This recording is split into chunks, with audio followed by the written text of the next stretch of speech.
So नमस्कार मित्रांनो, नवीन व्हिडिओमध्ये तुमचं स्वागत आहे। आत्ता आपण इंदोरी गावातील इंद्रेश्वर मंदिरामध्ये आलेलो आहोत। चला तर माझ्याबरोबर तुम्हाला मी मंदिर दाखवतो। मंदिराच्या बाजूला तळ आहे, खूप छान दिसते तळ आणि बाग पण आहे, झाडे लावलेली आहेत, खूप सुंदर असे झाडे आहेत आणि तळ्यामुळे तर फारच सुंदरता आली या मंदिराला। ह्या मंदिराला काहीतरी इतिहास सांगितला जातो, तर आपल्याला इथे कोण जर पुजारी जर मिळाला तर आपण त्यांचा या मंदिराचा इतिहास जाणून घेण्याचा प्रयत्न करूच। ही आता हनुमानाची मूर्ती आहे, तर छोटेखानी नंदी आणि महादेवाची पिंड आहे। ही पण महादेवाचं दिसते, महादेवाची पिंड। या ठिकाणी देखील आपल्याला महादेवाची पिंड बघायला मिळते, वेगळ्या प्रकारची पिंड आहे। आणि त्याचबरोबर ह्या ठिकाणी दोन नंदी आपल्याला पाहायला मिळतात, दोन नंदी आहेत आणि इथं छोटी घंटा देखील लिहिलेली आहे। सो आणि आपण या बाजूने जर आलो, इकडे तर तळे आहे,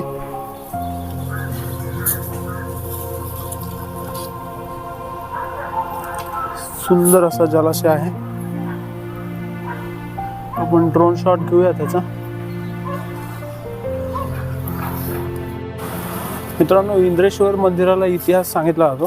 मगाशी ते आपल्याला तिथे एक गावातील व्यक्ती भेटले होते, त्यांनी आपल्याला इंद्रेश्वर मंदिराबद्दल इतिहास सांगितला की हे जे कुंड आहे ते इंद्रदेव प्रत्यक्षात इथं आल्यामुळे इथं कुंड तयार झाले असं काहीतरी सांगत होते। आणि ह्या पाण्याचं वैशिष्ट्य असं आहे की यात तुम्हाला कुठलाही आजार असो, चर्मरोग असो, कुठलाही रोग असो, यात तुम्ही आंघोळ केली तर तुमचे सगळे रोग नाहीसे होतात असं इथं सांगितलं आहे। इथं जर आपल्याला कोण जर पुजारी वगैरे भेटले तर आपण रितसर माहिती घेऊच, त्याआधी आपण मंदिरात जाऊन दर्शन घेऊयात। इंद्रेश्वर मंदिराला इथं देखील आपल्याला नंदी दिसून येतो, त्या बाजूला देखील नंदी आहे। आणि बांधकाम तर हे आत्ताच्याच काळातलं दिसते। इथे खाली कासवाची मूर्ती आहे आणि पुढे जर आलो तर आपल्याला प्रत्यक्ष भगवान शंकराची पिंड आपल्याला बघावयास मिळते। महादेवाची पिंड आहे। ओम नमः शिवाय, ओम नमः शिवाय।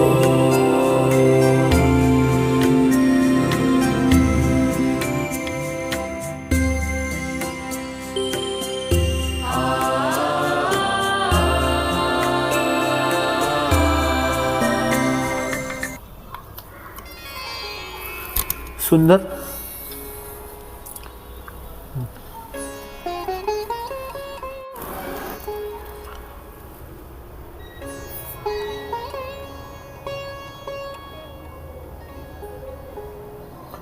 छान अशी सुबक महादेवाची पिंड आपल्याला इथे बघायला मिळते।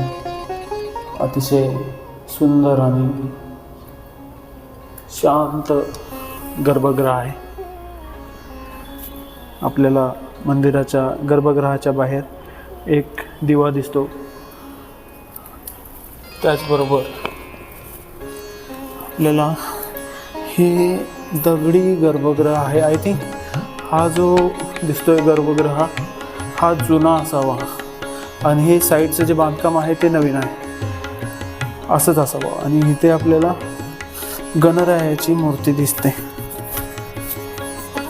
आणि इथं छत्रपती शिवाजी महाराजांची मूर्ती आहे, सिंहासनावर बसलेले।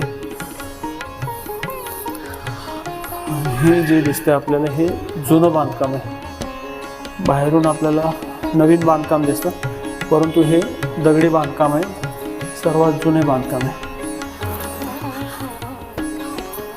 मंदिराच्या बाहेर आलो की आपल्याला समोर तळे दिसते आणि हा जलाशय खरंच सुंदर आहे, खूपच सुंदर। इथून पायऱ्या होत्या आय थिंक। तो बोटिंग वगैरे करत असेल मे बी, पण आता काही दिसत नाही. नाईस. इकडे पार्क आहे, या बाजूला पार्क आहे.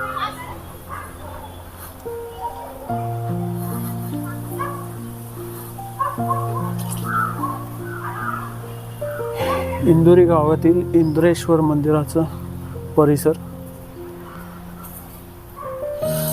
आणि इथं खूप मोठा असा वड बघायला मिळतो आपल्याला.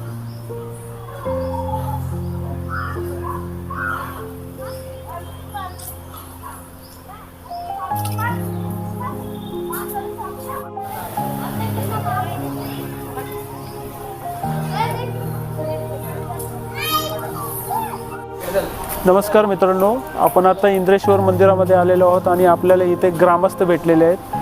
आणि ग्रामस्थांपैकी ह्या आजी आहेत. आपल्याला ह्या आजी त्यांचं नाव सांगतील आणि ह्या मंदिराचं महत्त्व आणि मंदिराचा इतिहास देखील सांगतील. तर आजी, तुमचं नाव सांगा मला पूर्ण. लक्ष्मीबाई मारुती मराठे. अच्छा, तुम्ही इथले लोकल आहात, ग्रामस्थ आहात? हो.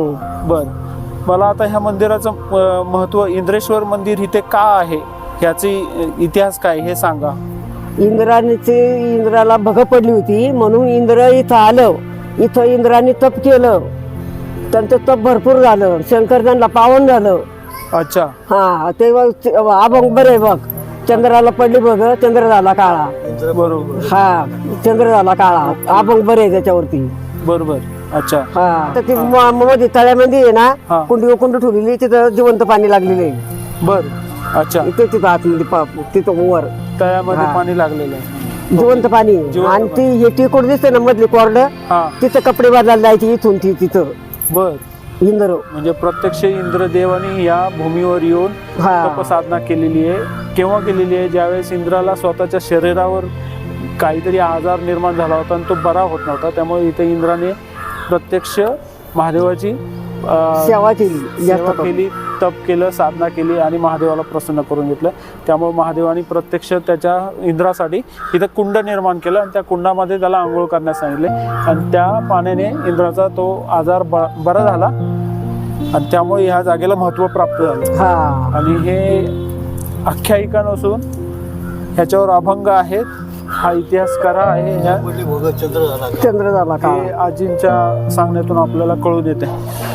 धन्यवाद आजी, खूप सुंदर माहिती दिली. आभारी आहे तुमचा. धन्यवाद. दोन महादेवाची मंदिर येते गावात. अच्छा. दोन मारुतीची आहेत. बर. काय शनीचे एक आहे, शनीचे विष्णू आहे, धर्मनाथ आहे. त्याच गावात नाही, पण ह्या गावामध्ये दोन महादेवाची, दोन महादेवाची, दोन मारुतीची काय हा, आणि देवीची आहे. कडजाईचं आहे, कडजाईचं बघितलं आम्ही आता. आणि ज्योतिबाचं आहे तिथं. हा, ज्योतिबाचं वर आहे ना रोडलाच कटाला तिथं. अच्छा. हा, आणि इकडे शनीचे झालेले आहे. हो, शनी महाराजाचं भंडारा डोंगर पण जवळ आहे ना. हा, भंडारा डोंगर वर जवळ आहे, सगळं जवळ आहे. ही देवभूमीच आहे थोडक्यात. हा, ही देवभूमी आहे. अरे बाबा, हा प्रसंग होतोय. आपण या मनापासून आपण जर सेवा केली ना अंतरपासून, आपल्याला पावन होतोय तो बिचारा. खरंच छान मंदिर आहे. हा. हे जुनं मंदिराच्या भोवती हे नवीन मंदिर बांधलं ना. नवीन बांधलं. हे आमदार आहे ना गावातला, हा, तळेगावातला बाळू आमदार, त्यांनी बांधले. अच्छा अच्छा. आणि तो शेड आहे ना पत्र्याचं, ते शेळके अण्णाने दिले. बर बर. आणि ही फरशी आहे ना, ही केडबेरवाल्यांनी बसवली ती मूर्ती. अच्छा, ओके. हा, आणि ही आता मागून पादुका कोणाच्या आहेत? ते कानिकनाथाचं पावते आहे. होय, कानिकनाथ महाराज, कानिपनाथ महाराजांचं आहे. बर बर, ओके ओके. ते पावन झालेलं आहे ना शंकरांना, हा. म्हणून त्यांचं पाव खावलं होतं. चलो, काय हरकत नाही. खूप छान वाटलं तुमच्याशी गप्पा मारून. धन्यवाद.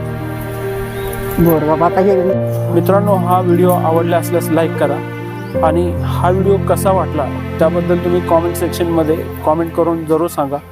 त्याचबरोबर माझ्या नवनवीन व्हिडिओचे नोटिफिकेशन्स तुम्हाला पाहिजे असतील तर शेजारचे जे बेल आयकॉन बटन आहे त्याला हिट करा. सो गाईज, धन्यवाद.